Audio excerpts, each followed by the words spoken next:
I want to say that my chat box is activated, and I shall activate the chat box before the end of the session. Okay, so let's begin my today's discussion, and I'm going to discuss. I'm going to continue with the discussion of ring theory.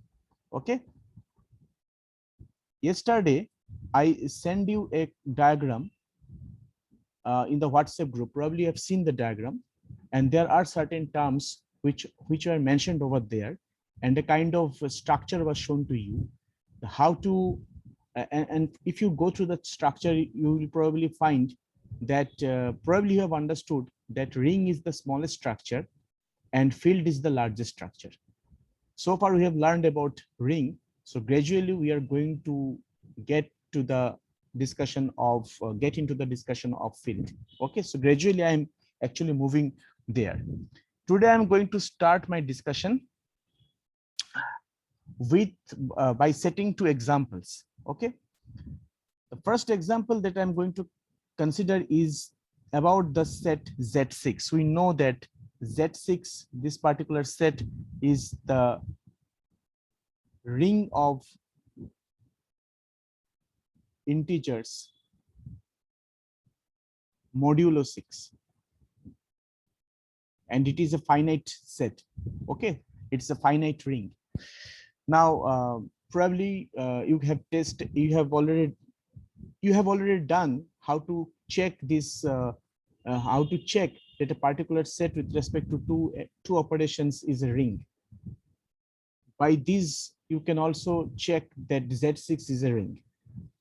Now this is a set of integers modulo 6. Now from this particular set, let us choose two elements. Say for example, the element 2 and the element 3. These are actually not element 2 and element 3, but this is actually the class 2 and class 3. What do we mean by this?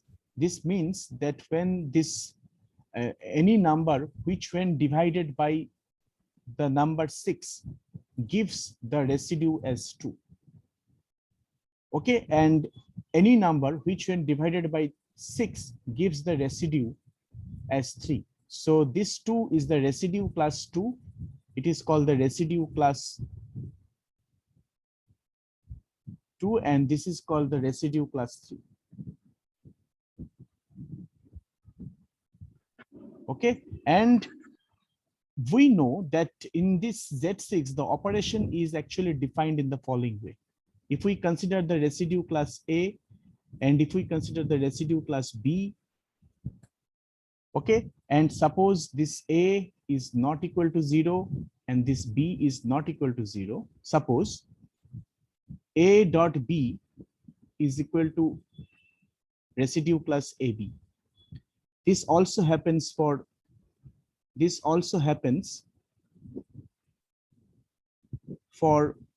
A equal to 0 and B equal to 0.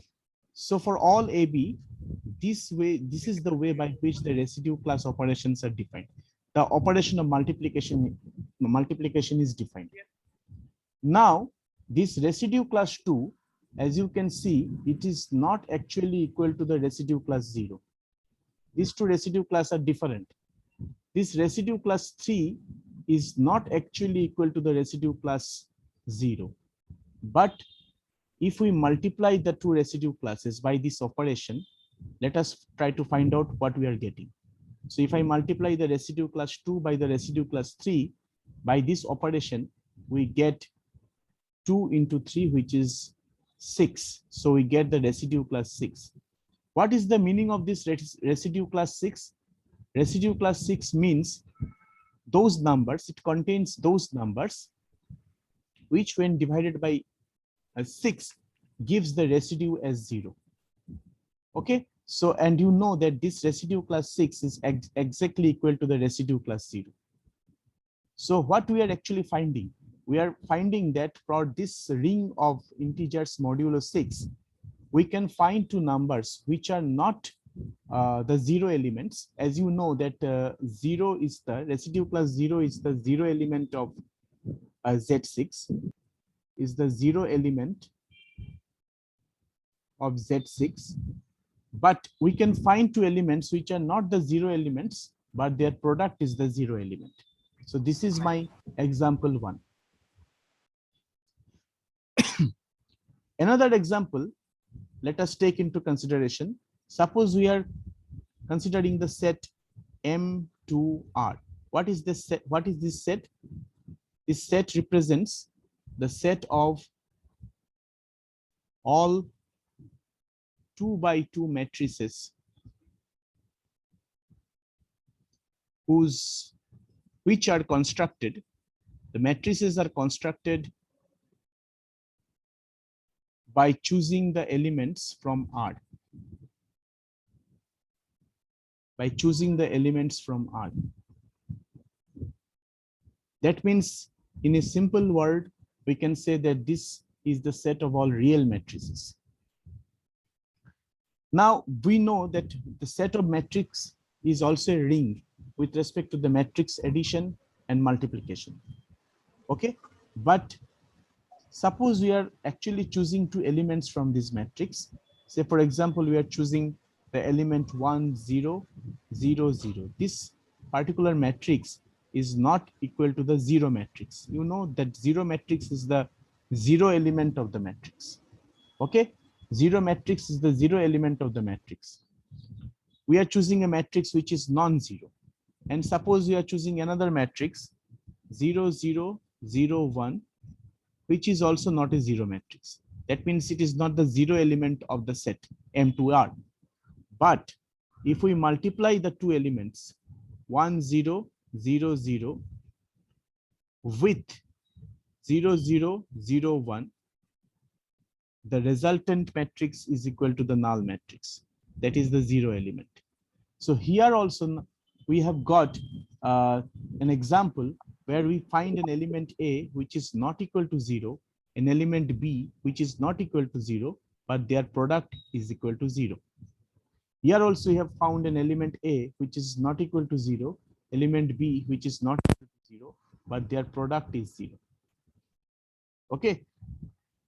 What is the difference between these two sets? One fundamental difference is there between Z6 and M2R. The similarity is both of these sets are ring. This is also a ring. And the dissimilarity is this is a commutative ring, but this is a non-commutative ring. In both these cases, we have found the examples where the individual elements are not zero, but their product is zero. So by these observations, mathematicians have tried to construct a definition. The definition goes like this.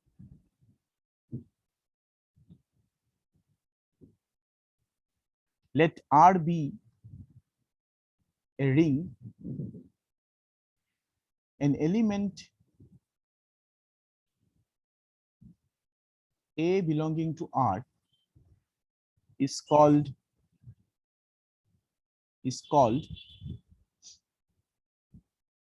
zero divisor. Is called zero divisor in R if A not equal to 0 and there exists a non-zero element B. There exists a non-zero element B in R such that AB equal to 0 or BA equal to 0. Such an element is called the zero divisor in the ring R. Now let us go back to the previous page. If I stick to the definition, immediately we can say that this element 2 is the zero divisor of the element 3, or the element 3 is the zero divisor of the element 2 of the set Z6. This matrix is the zero divisor of this matrix. This matrix is the zero divisor of this matrix with respect to the matrix operation of addition and multiplication in the set of matrices. So we can find that there exist sets where these sets have zero divisors. Another difference, another fundamental difference between Z6 and M2R is the following. Z6 is a finite ring and M2R is the infinite ring, because you can construct a matrix in infinitely many ways. Okay. So we have found the zero divisors, but it is also very interesting to note that a ring R,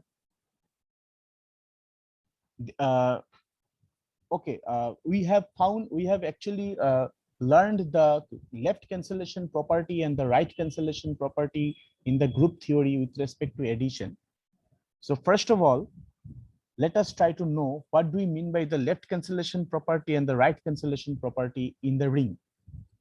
After that, we'll try to connect the definition of zero divisor with these two properties. So first of all, I'm writing here that a ring R is said to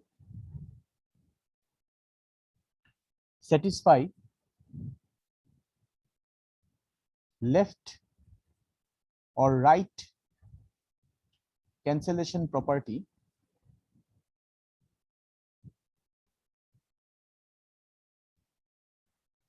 if for all A, B, C belonging to R,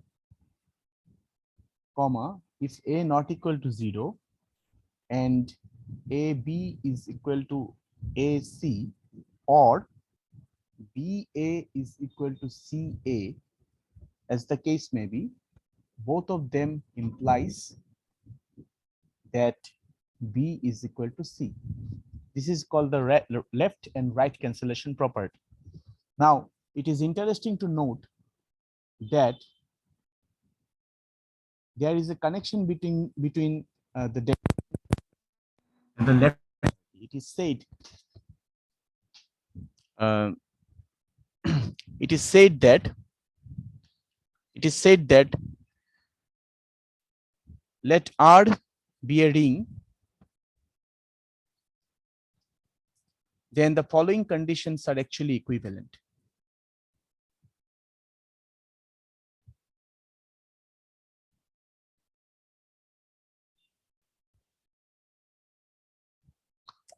Number one is R has no zero divisor.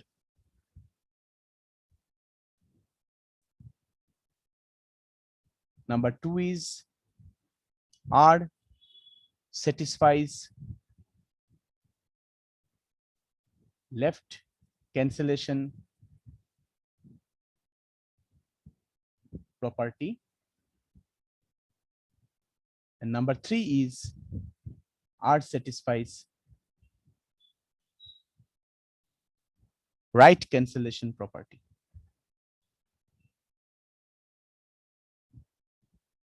So whenever we say that there is a ring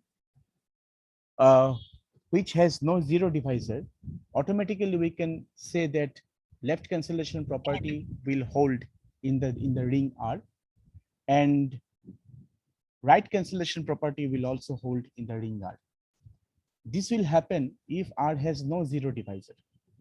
But in the case of the previous two examples, that means that of Z6 and the set of matrices, this property will not hold good because their zero divisors do exist. I am not going to prove this theorem. I am leaving this particular theorem for you to prove. Just I want to say that in this particular proof, you need to show that the statement 1 is implying statement 2. Statement 2 implies statement 1. And similarly, you can also show that statement 1 implies statement 3. Statement 3 also implies statement 1. So I am leaving this particular problem for you to solve by yourself. It's very simple. You have to just go through the definition of left cancellation property and zero divisors, and accordingly you have to proceed in a manner, in a logical way, so that you can show the equivalence between the two. Now, in the previous example, we have come to know the fact that there are rings which have zero divisors. And here in this theorem, we are saying that some rings are also there which has no zero divisors. And I'm trying to connect the rings which having no zero divisors with the left cancellation property and the right cancellation property. So you may ask at this stage, you may ask one question to me, whether these rings which has no zero divisors, are they important to start for the study, or only the rings which are having zero divisors are important? The rings without zero divisors are also very important, and mathematicians have tried to define something out of it. So the next definition goes like this: a commutative ring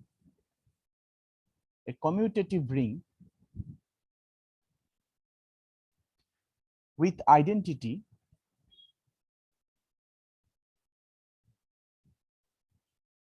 one not equal to zero. Remember, whenever I'm writing this one doesn't always mean the numerical one. It means any identity. If I'm talking about the set of matrices, then this one is the identity matrix. If I'm talking about the set, finite set of like Zn, this one may be the class one, or like this. So this one is not the numerical one I used to know about. So it is, this particular symbol is actually being used in its general sense. So first is, I am considering a commutative ring with identity one. This ring is called an integral domain. Integral domain is a new term that I'm introducing over here. In short, I will call it as ID. ID stands for integral domain. If R has no zero divisor, R has no zero divisor. Now you see that if I want to connect the definition with my two previous examples,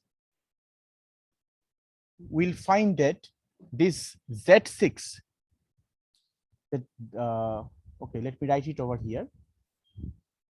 Z6, the set of integers modulo 6, is not an integral domain. Why? Because Z6 has zero divisor. So therefore it is not an integral domain. Okay.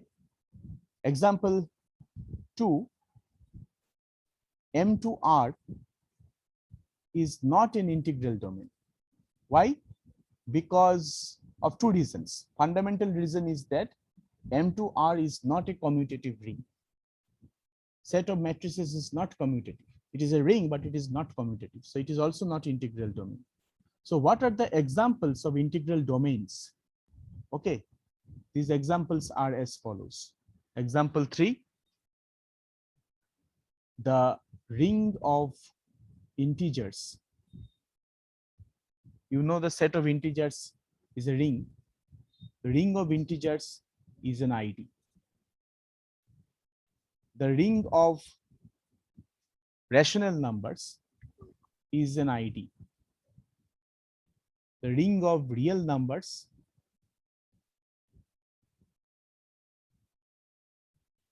I have to write rational over here. Rationals, Q is an ID. The ring of reals, R, is an ID. The ring of complex numbers, C, is an ID. All these rings are actually commutative ring, and in all these rings, identity element, non-zero identity element exists. So these are the commutative rings. Okay. Now, there is a very important theorem which I'm going to prove over here. we have come to know of the fact that this Z6 is not an integral domain. This finite set, all these elements, all these sets that I have considered over here, which are integral domains, they are all infinite sets. So naturally a question comes, are there any finite sets which are integral domain? So let me write the question. Let me state the question in the following manner. Are there any finite ring, finite commutative ring, which are ID? This is the question. So the answer is yes, but there is a condition. So I'm going to write this condition as a theorem. The theorem says for any positive integer,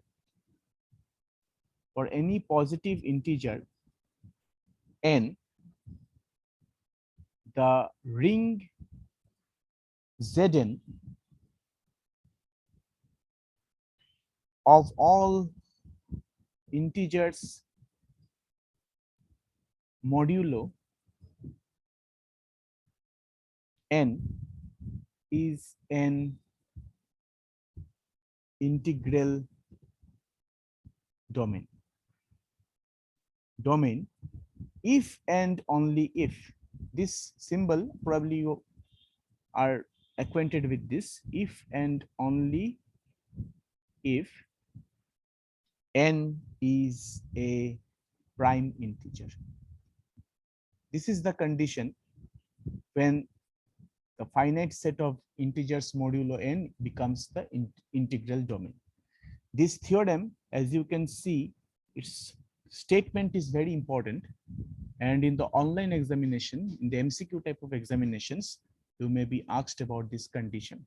You may not be asked to prove this condition, but you may be asked about this condition. Immediately we can say that with this particular theorem in mind, we can say that indeed Z6 is not an integral domain because 6 is not a prime integer. So what are the examples of finite integral domains? Z3 is a finite integral domain, Z2 is a finite integral domain, Z7 is a finite integral domain, Z5 is a finite integral domain. Any prime integer that you can consider, they are all finite integral domains. So how to prove this theorem? Theorem is not very tough, so I'm going to prove it over here. So often this particular theorem is asked as a problem in the examination. So you have to know how to solve this particular, how to prove this particular theorem, because sometimes the proofs of the theorems tells us to deal with different other problems. So here, as you can see, there are two parts. One is called, first of all, if I say that the statement is Zn is ID and statement Q is N is prime. So these are the two statements that we have over here.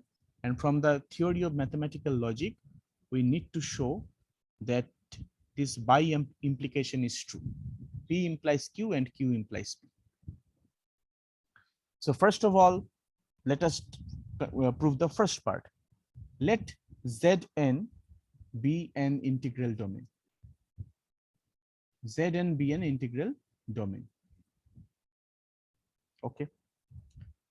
Then the class 1, which is not equal to the class 0 in Zn, and hence n is greater than 1. If, suppose if possible, if n is not prime. So probably you have understood that why have I written this, because my objective is to prove the given result with the help of contrapositive argument.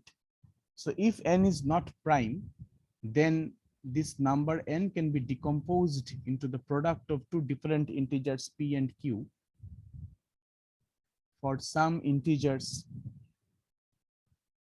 p and q, where p lies between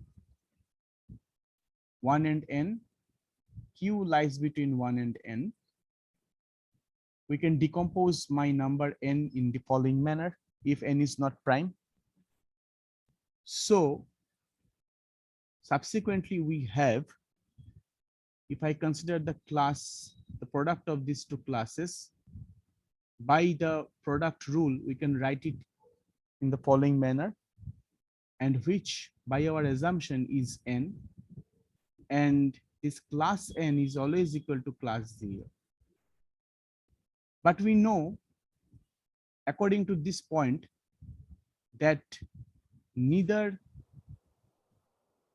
class P is 0 nor class Q is 0. And in the ring Zn, okay, and this implies that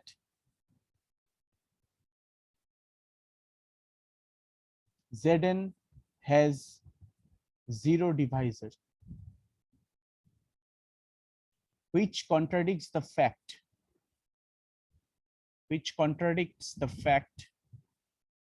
that Zn is an integral domain. Because if the particular ring has to be integral domain, then it shouldn't have any 0 divisor in it. So it is a contradiction. Why this contradiction has actually appeared? It's because of this fact. This is the assumption. This is the wrong assumption which I have made over here. So n is a prime integer. N is a prime integer. So one part of the problem is proved. Now let us try to prove the second part of the problem. Conversely, consider Zn for a prime integer n.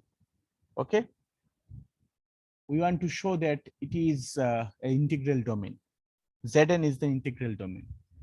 Let A be the class A, class B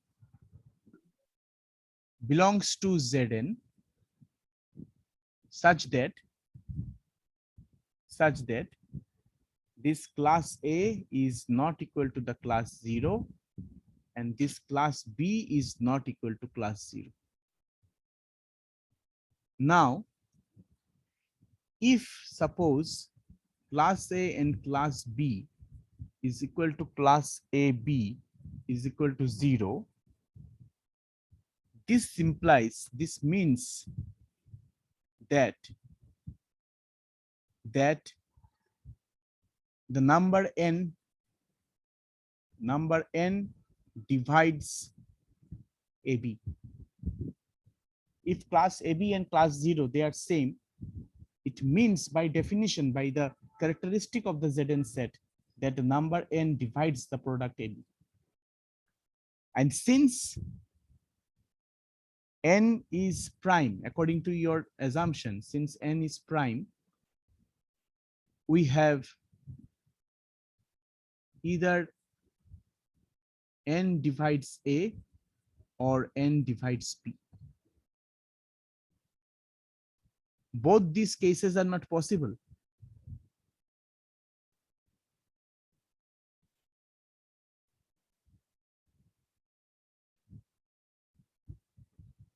As class A and class B is not the 0 class. Since we have assumed that, here not equal to sign will be there. Class A is not equal to the 0 class and class B is not equal to the 0 class. But class AB is coming out as 0 class. This implies that n divides AB, but since n is prime integer, so this implies either n divides A or n divides P. And if it is so, then it is not possible, because in this case, class A should be equal to the 0 class and class B should be equal to the 0 class. But this is not true according to my assumption. And so Zn is an integral domain because Zn has no zero divisor. So the finite ring like Zn is integral domain if n is a prime integer. Remember this result. It's a very important result. Now, there is a theorem which I'm again leaving for you to prove. But the statement of the theorem is actually very powerful. The statement says that a commutative ring R with identity 1 not equal to 0 is an ID integral domain if and only if and only if the cancellation law holds for multiplication.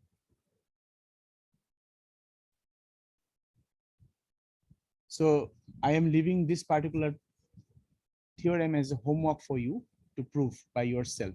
And if you are attentive enough, you have probably come to know of this fact that the theorem which I left for you to prove earlier, this theorem, if you can prove this result, then from there, this particular proof will also follow. So if you can prove the previous one, you can follow the current one. So I am leaving the two proofs for you. The result is actually powerful in the sense that if you are given a commutative ring, it is not this commutative ring to test that this commutative ring is an integral domain. You don't have to look for any zero divisor, non-existence of the zero divisor. If you can show that for this commutative ring with identity, the cancellation laws are actually holding, then immediately from there you can conclude that it has to be an integral domain. Okay, so sometimes this also helps us to solve different types of problems. Then there comes another definition. In the previous definition, this definition that I'm going to write right now is something different from the previous one. Here we started with like this, a commutative ring with identity 1 not equal to 0. Now I'm going to omit this word commutative from the picture, and I'm going to start my definition in the following manner. A ring R with, I have not used the word commutative, remember. A ring R with identity 1 not equal to 0 is called a division ring. A division ring if every non-zero element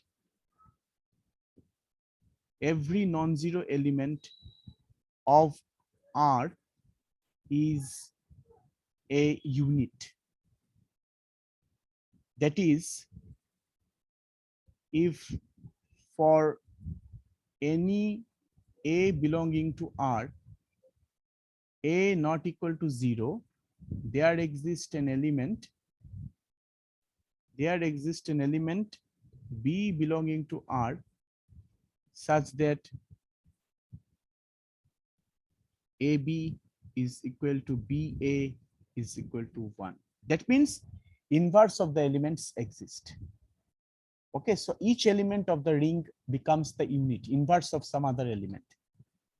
A ring R with identity 1 not equal to 0, such a ring is called the division ring. And Say for example, if you want to get an example, the examples are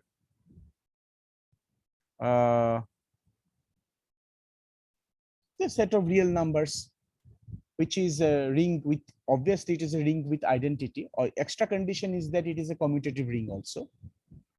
But this particular definition is going to hold for every ring, for ring also. If it can hold for a ring, it can also hold for a commutative ring, because commutative rings are also rings. So example is the set of real numbers. Set of real numbers, which is actually an example of division ring also. And from this definition, we can get another one, which says that it's a simple definition, but it has the connection with the previous definitions which I have mentioned. The commutative division ring is called a field. Commutative division ring is called a field.